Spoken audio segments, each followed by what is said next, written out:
बोलिए श्री सीताराम नाम महाराज की जय। आज के प्रसंग में श्री राम नाम स्मरण और एकाग्रता। नाम स्मरण करते समय चित्त एकाग्र क्यों नहीं होता, उसके लिए क्या किया जाए। वह सच है कि नाम स्मरण करते समय हजार तरह तरह के विचार मन में आते। इन विचारों को रोकने का पहला उपाय है उनका पीछा न करना। मन जिस ओर हमारी वृत्ति जा रही सोचने की, उसका पीछा मत करो, सीधे लौटाओ। यदि विचार मन में जो आ ही गए तो उनके विस्तार को प्रयत्न पूर्वक रोकना चाहिए, अर्थात मनोराज न करना। विचार जैसे आएंगे वैसे चले भी जाएंगे, उस पर विचार न करोगे चले जाएंगे। उधर ध्यान ही न दिया जाए। चित्त की एकाग्रता के लिए ही नाम स्मरण की आवश्यकता है। चित्त की एकाग्रता बहुत ऊंची अवस्था है। चित्त चंचल होता है, उसे कहीं न कहीं स्थिर करना पड़ता है, इसलिए उसे नाम स्मरण में व्यस्त रखना चाहिए। नाम स्मरण करते समय हमें उसे सुनाना चाहिए, जिससे चित्त एकाग्र होने में सहायता होगी। एकाग्रता के बिना नाम स्मरण करना व्यर्थ है और नाम स्मरण के बिना एकाग्रता हो नहीं सकती। इस दुविधा के संकट में न अटकते हुए आसान और सरल नाम चुनो। नाम स्मरण प्रारंभ कर दो, अपने आप एकाग्रता हो जाएगी। एक और बात है कि जिस बात से हमें रुचि होती है उसमें हम एकाग्र हो सकते हैं। किसी एक विषय में हम रुचि रखते हैं तो उसका सेवन करते समय, उसका चिंतन करते समय हम एकाग्र होते हैं। अतः हम किसी विषय के बदले भगवान के प्रति निष्ठा रुचि रखेंगे तो एकाग्र होना संभव नहीं होगा। इसलिए हम जितनी रुचि विषय के प्रति रखते हैं उतनी ही यदि भगवान की प्राप्ति के लिए रखेंगे तो हमारे मन में भगवान के प्रति भी एकाग्रता निर्माण होगी। एकाग्र होने का मतलब है कि विलीन या निमग्न हो जाना। नमक पानी में डालने पर उसमें विलीन हो जाता है, वह पानी में गल जाता है। क्या वह पानी से अलग रहता है? योग से एकाग्र हो जाएंगे, लेकिन यह एकाग्रता तब तक ही टिकी रहेगी जब तक आप समाधि में हैं। एकाग्रता का सच्चा साधन सभी जीवों में भगवान को देखना है। पर सब कुछ जो कुछ भी भगवान ही है सब जीवों में, ऐसा भगवान को देखना।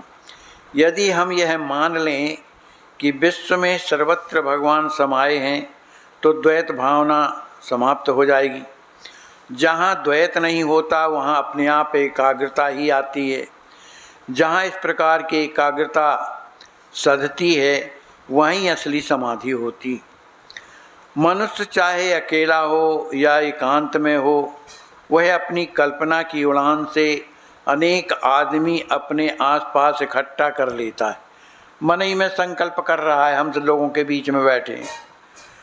विशेषतः विद्वान लोगों में कल्पना विलास अधिक होता है। अतः विचार करना ही है तो भगवान के विषय में करो। भगवान हमारे दाता हैं, त्राता हैं, सुख देने वाले हैं। इस प्रकार का विचार करने से ही सच्चा सुख समाया रहता है। इसी में हमारा हित है। कल्पना या विचार के परे जो परमात्मा हैं उसी को हम कल्पना या विचार से निर्माण करें, उसे सगुण बनाएं और वहीं अपना चित्त स्थिर करने का प्रयास करें। फिर कहते हैं कि नाम और रूप का संबंध क्या है। क्या नाम स्मरण करते समय रूप का ध्यान आवश्यक है? वस्तुतः नाम और रूप दोनों अभिन्न हैं, किंतु नाम रूप के पहले ही होता है और बाद में भी रहता है। माने नाम जिसका है तो पहले भी है बाद में भी है। तो नाम रूप को व्याप्त करके रहता है। वाल्मीकि जी ने राम जन्म के पहले रामायण लिखी। राम ने उनके बाद जन्म लिया। रामायण में जैसा राम जी का वर्णन किया गया वैसा आचरण करके दिखाया। मतलब यह है कि रूप के अस्तित्व के पहले नाम था और रूप के मिटने के बाद भी आज नाम बचा है। देशकालीन जो बात निरंतर टिकती है वही सत्य है। प्रत्यक्ष में अनेक रूप बने, उनका विलय हुआ, लेकिन उनका नाम शेष है। मतलब नाम देश काल की सीमा के परे होता है। तात्पर्य रूप की अपेक्षा वह अधिक सत्य होता है, अधिक शाश्वत होता है। जो सत्य होता है वह श्रेष्ठ होता है। अर्थात नाम स्मरण करना प्रधान ध्येय है। नाम स्मरण करते समय यदि अनायास रूप का भी ध्यान रहा तो अच्छा ही है, किंतु यदि रूप का ध्यान न रहा तो भी नाम स्मरण करते समय रूप का स्मरण सूक्ष्म मात्रा में होता ही है। मान लो किसी गृहस्थ के घर कोई नौकर है और उसका नाम राम है। वह गृहस्थ राम नाम जप रहा हो, लेकिन उसका ध्यान राम के रूप की ओर नहीं है, चिंतन किसी और बात का ही है चल रहा है। ऐसे क्षण को उससे किसी ने पूछा कि तुम किसका स्मरण कर रहे हो, तो गृहस्थ तत्काल उत्तर देगा कि राम का स्मरण कर रहा हूँ। उत्तर देते समय उसके मन में दशरथ पुत्र राम ही होगा, न कि घर का नौकर। मतलब यह हुआ कि नाम स्मरण करते समय सूक्ष्म मात्रा में रूप का ध्यान जागृत रहता ही है। इसलिए रूप का साक्षात्कार हो या ना हो, नाम स्मरण करना बंद नहीं करना चाहिए। उसे प्रयत्न पूर्वक अखंड रूप से जारी रखना चाहिए। सारा सार इसी में है। यदि किसी व्यक्ति का और हमारा पूर्व में परिचय है तो हमारे सामने पहले उसका रूप आता है और नाम बाद में आता है, किंतु इससे वह व्यक्ति पूर्व परिचित नहीं होगा और हमने उसे पहले देखा नहीं होगा, तो हमारे ध्यान में केवल उसका नाम आएगा। किसी ने नाम बताया, अमुक का नाम ये है, और रूप से परिचित नहीं है, तो नाम तो याद आएगा, तो नाम आता है। वर्तमान स्थिति में हमारा भगवान से परिचय नहीं है और न ही उनके रूप को हम जानते, किंतु हम उसका नाम स्मरण जरूर कर सकते हैं। आज भी हमें नाम स्मरण करते समय उनका स्मरण है ही, हमारा यह अनुभव भी है। किंतु भगवान का रूप भी हमें निश्चित रूप से क्या ज्ञात है।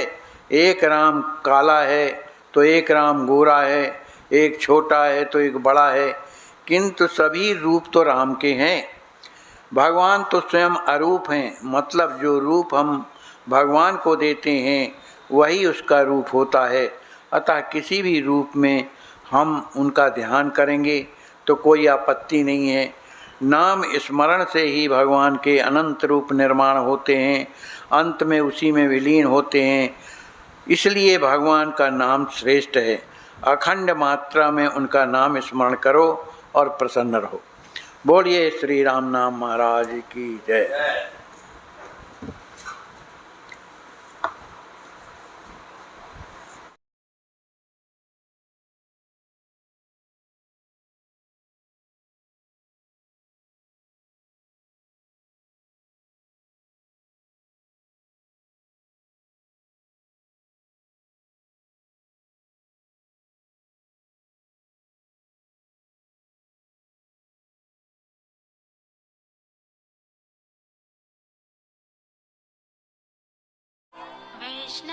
हाँ, ज़्यादा नहीं लगेगा। हाथ कटने के बाद तो दवा भी रोको चलेगा फिर। चलिए, उसके बाद तो डॉक्टर ने कहा है कि कैंसर आपका जान बच जाएगी, हैं?